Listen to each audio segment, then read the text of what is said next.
Hi students, வணக்கம். இப்போ என்ன பார்க்க போகிறோம்? இயல் 4 பயிற்சி 4.1 கொள்கூறி வகை வினாக்களில் 12ஆம் கணம் என்ன கொடுத்துருக்க? கொடுக்கப்பட்ட முக்கோணம் ஒரு செங்கோண முக்கோணமா, சமபக்க முக்கோணமா, அசமபக்க முக்கோணமா, விரிகோண முக்கோணம். இந்த முக்கோணத்தில் 3 பக்கத்துக்கும் ஒரு கோடு போட்டிருக்காங்கன்னா 3 பக்கமும் என்னன்னு அர்த்தம்? சமம்னு அர்த்தம். 3 பக்கமும் சமம்னு அர்த்தம்.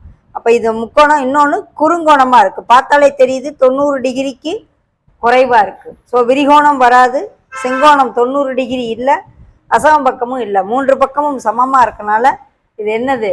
சமபக்க முக்கோணம். ஸோ விடை ஆப்ஷன் ஆ. 3 பக்கமும் சமமாக இருக்கனால இந்த முக்கோணம் சமபக்க முக்கோணம். ஓகே.